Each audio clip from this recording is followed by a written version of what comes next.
What do you do now? Your next steps to take when students are not succeeding in your course.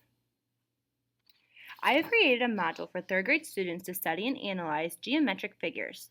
Students have a variety of tasks to complete throughout the module. By the end of the module, students should be able to identify angles within triangles. Students will be able to label these angles less than 90 degrees, 90 degrees, and more than 90 degrees. The terms acute, right, and obtuse will be available for students to use as well, but not mandatory. As you can see on the diagram, there are a number of activities to achieve this goal. Students will be engaged in a video to discuss the topic.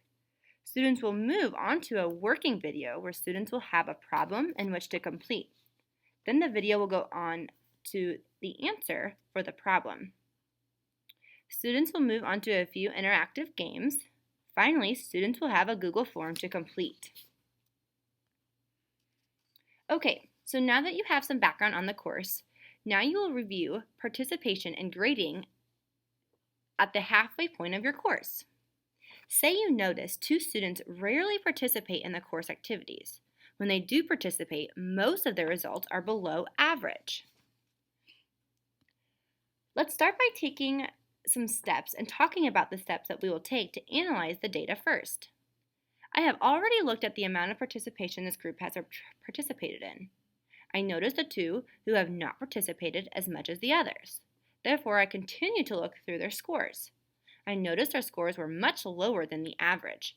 Therefore, I dig even further and take these next steps. Number 1, I analyze the types of data received. Number 2, I analyze data patterns. 3, I generate a hypothesis. And then 4, design a plan of action. Dr. Victoria Bernhardt uses the graphic illustrated to describe the types of data, each of their intersections.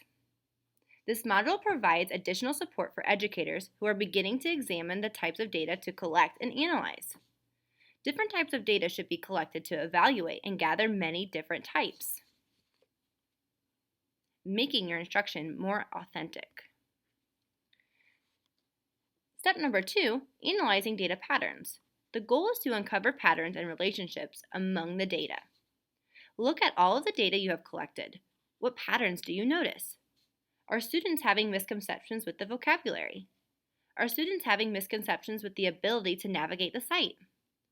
Are students having misconceptions with only some of the information or all of it?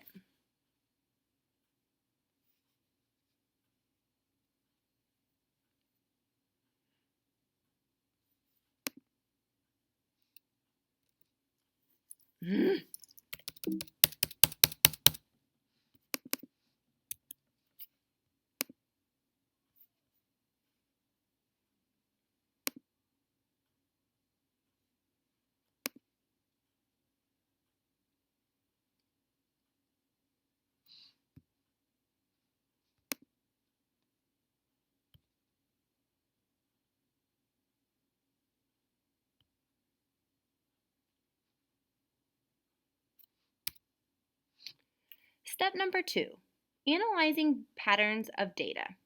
The goal is to uncover patterns and relationships among the data. Look at all of the data you have collected. What patterns do you notice? Are students having misconceptions with the vocabulary? Are students having misconceptions with the ability to navigate the site? Are students having misconceptions with only some of the information or all of the information? Step number 3, formulate a hypothesis. In response to the data, work to answer the question, why are the students performing the way that they are? Once you have that question answered, you're ready to go to step number 4. Step number 4 is to design a plan of action. What action am I going to put into place in order to help my students succeed? Use these questions to help with the process. Do you have a clear and understandable site and module for all readers and users? Are your activities dependent on other activities? Is it based on best practice? Are your assessments observable and measurable? Will this action be able to make a positive difference? Is it one specific action or activity? Will it be an activity that will definitely lead to accomplishing the goal? Will it be an activity that all team members endorse? Can you assign to a specific person? And is it doable? Can it be implemented? This probably means, the data that we found, that the students need a little encouragement and a goal in this particular situation. In order to ensure good ethics, I would make a few course corrections for the entire class in this situation. I would start by implementing goal setting procedures along with an additional activity. I would start by requiring students to complete a discussion post. Students would have to make a goal for themselves for the remainder of the module.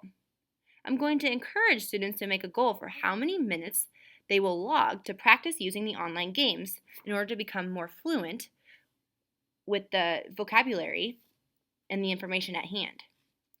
Students can try to achieve their goal and later reflect to see if they've met their goal. On the discussion post, students will also have to comment on one peer's post. They will have to comment on their goal and compare their goal with their peer's goal. I will also add an additional activity for the entire class. I will have students use Recap. Recap is a website where students have to answer a question. A question is assigned by me, the teacher. Then students are able to answer the question in many different formats. They're able to speak the answer, draw, or write. I will ask students to define angles in a particular triangle. Students will have to talk about how they work through the problem. Students will be teaching me how to define each angle. They can use the whiteboard to describe their answers. Because Bloom's taxonomy's highest order of thinking is to create and think, students will be doing just that. This will not only help me, the teacher, better assess students, but for students to also see where their misconceptions are. After completing these next steps, I will then again evaluate the student goals and see if they've achieved their goals. And I will assess the submitted recaps by using a rubric.